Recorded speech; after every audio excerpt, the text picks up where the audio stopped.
Remind yourself that we live in a world of invisible energy that we all take for granted. Think of electricity, radio and television signals, microwaves, fax machines, cellular telephones. We know that we can send radio waves out into the atmosphere, bounce them off satellites, scramble and unscramble them, and receive information from the waves. As we increase the frequency of these waves of energy, we can send them to distant planets and perhaps, all the way to God and back. Isn't that what prayer is when you get right down to it? An invisible signal sent between your mind field and the universal mind field, which you must be connected to. Research has shown that people who pray and are prayed for have higher incidences of recovery. Ponder this idea of faster vibrations being associated with spirit, and spirit being the source of all problem solving.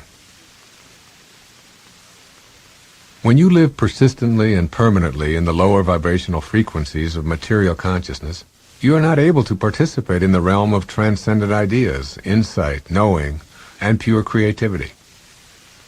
Disease frequencies can invade your body when you live in a continual non-spiritual state of being angry, fearful, envious, judgmental, and worried. These lower vibrations are inherent in virtually all of the life circumstances that we call problems.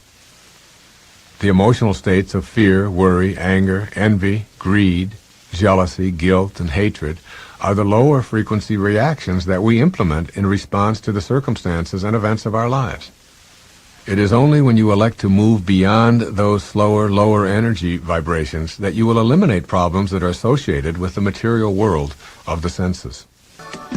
As you explore the presence of spirit in your life as a faster, more complex energy frequency, consider that the highest levels of the mind contain the capacities of insight, imagination, creativity, and spiritual consciousness. The mind is a higher construct, and it can be thought of as infinite. It is your mind, which indeed may be separate from your brain, that you are going to train to move at a faster frequency so as to bring spiritual solutions to your problems. Think about what it is like to be around people who seem to possess these highest capacities of the mind. The person of deep insight who touches your soul with his words and ignites feelings of love and appreciation is vibrating at a faster energy frequency. Deep insights do not have to be in esoteric fields such as quantum physics. I recall talking with a professional football player who had great insight in how to construct defenses against passing formations. I knew that he was experiencing life in his realm from a higher frequency. People who know how to be peaceful and loving regardless of the outer circumstances appear to have greater insight into how to live their daily life. They can have a profound effect on those whom they encounter.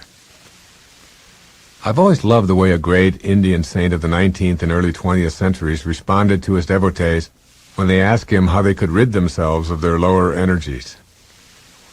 In the springtime, Vivekananda replied, "Observe the blossoms on the fruit trees. The blossoms vanish of themselves as the fruit grows. So too will the lower self vanish as the divine grows within you." The apples do not get into a deep conflict with the blossoms that are in their designated space on the branches of the tree. There is no anger, no battle between the fruit and its blossoms. As the fruit grows, the blossoms disappear. Everything in this material world of form is in a constant state of change and ultimately will be gone.